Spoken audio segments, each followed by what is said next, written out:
तजुर्बे का निचोड़ निकाल के बता सकता हूं कि इस दुनिया में असंभव नाम का कोई शब्द होता ही नहीं है। इंसान कभी भी चंद्रमा पर नहीं पहुंच सकता। पृथ्वी विज्ञान की अधिकतम सीमा है। डॉक्टर ली दी फॉरेस्ट मशहूर वैज्ञानिक हुए, बहुत बड़े साइंटिस्ट हुए। एक स्टेटमेंट इन्होंने पास किया 1955 के अंदर, 1955 ही पास द स्टेटमेंट कि इंसान कभी भी चंद्रमा पर नहीं पहुंच पाएगा। It is impossible for a human being to cross Indian globe, earth globe, और पृथ्वी विज्ञान की अधिकतम सीमा है। लेकिन किसी बैरे ने इस बात सुना नहीं और पहुंच गया एक आदमी अपना बस्ता उठा के, जिसका नाम था इन 1969। और उसके बाद तो स्पेस जर्नी ऐसी हो गई जैसे आप और मैं अभी पतिया और बैंकॉक चले जाते हैं। लॉर्ड केल्विन बहुत बड़े साइंटिस्ट हुए, उनका स्टेटमेंट आया कि सिर्फ पक्षी उड़ान भर सकते हैं, हवा से भारी मशीन का उड़ान भरना असंभव है। इट इज इम्पॉसिबल कि हवा से कुछ भी भारा हो और वो उड़ सके, क्योंकि ग्रेविटी उसको गिरा देगा। लेकिन तमाचा मारा इन लोगों ने, तमाचा मारा और लिख के दिया कि हमने साइकिल के स्पेयर पार्ट से इंसानों को पक्षी बना दिया। साइकिल के स्पेयर पार्ट से इंसानों को पक्षी बना दिया। 16 साल लगे राइट ब्रदर्स को जहाज का निर्माण करने में। लेकिन इन लोगों ने उसकी बात नहीं सुनी कि जो कहते थे कि वायु का सिद्धांत तुम्हारे विपरीत है। यह बात भंवरे को कही जाती थी कि भंवरा वायु के सिद्धांत के कारण कभी जीवन मोड़ नहीं सकता, क्योंकि उसके पंख उसके शरीर से हल्के रहते हैं। लेकिन भंवरा साला किसी स्कूल में गया नहीं आज तक। My doctor told me I will never walk again. मेरे डॉक्टर ने मुझे कहा कि तुम कभी चल नहीं सकोगी। My doctor told me you will never walk again. My mother told me I would, and I believed my mother rather than doctor. Wilma Rudolph एक ऐसी एथलीट हुई जिनको पोलियो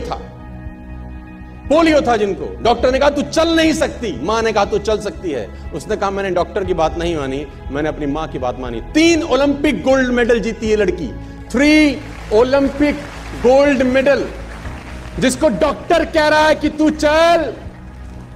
लेकिन मां क्या बोलती है? मैं आपको उदाहरण देना चाहूंगा सर। बहुत छोटे थे अल्बर्ट आइंस्टीन, दुनिया के महान वैज्ञानिक में से एक हुए, मंद बुद्धि कहा जाता था। 8 साल के थे, घर पहुंचे, मां को चिट्ठी दिया। When he was 8 years old, came to his home, given letter to his mother. मां को एक चिट्ठी दिया, मां ने वो चिट्ठी पढ़ा। 8 साल के थे और चिट्ठी में प्रिंसिपल का खत था उसकी मां के नाम। प्रिंसिपल ने ये लिख के भेजा कि आपका बच्चा विलक्षण प्रतिभा का धनी है, ग्रेट पावर है इसमें, क्योंकि बहुत बड़े साइंटिस्ट बने, बड़े हो। मंद बुद्धि बचपन में समझा जाता था। आपका बच्चा विलक्षण प्रतिभा का धनी है, इसके अंदर असीम संभावनाएं हैं। तो हमारा स्कूल, हमारी मैनेजमेंट, हमारी फैकल्टी, हमारा टीचर इस लायक नहीं है कि हम आपके बच्चे को अच्छी शिक्षा दे सकें। तो it's better for you to take care of your son. आप अपने बच्चों को अपने घर में पढ़ाइए, हम लायक नहीं है कि आपके बच्चे को पढ़ा सके। और उसकी मां ने पढ़ते पढ़ते आंखों में आंसू ले आई और उसने बच्चे को कहा कल से तू स्कूल नहीं जाएगा, मैं तेरी परवरिश घर पे करूंगी, क्योंकि तेरा टीचर तुझे इस लायक नहीं समझता। मतलब वो अपने आप को इस लायक नहीं समझते। बच्चा खुश हुआ, मोटिवेट हो गया और लग गया। उसकी मां का निधन हो गया और अल्बर्ट आइंस्टीन बहुत बड़े साइंटिस्ट हो गए।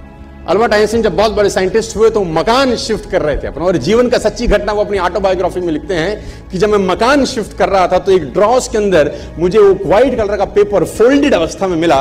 मुझे समझ नहीं था कि क्या है। मैंने उसको फोल्डिंग अवस्था से मिट्टी को हटा के जब खोला तो वो उस टीचर का लेटर था जो बहुत साल पहले टीचर ने मेरे हाथ में दिया था और मैंने अपनी मां के हाथ में रखा था। अब वो बड़ी उत्सुकता के साथ उस खत को पढ़ने लगे। जैसे उन्होंने खत पढ़ना शुरू किया और वो जार जार होकर रोए।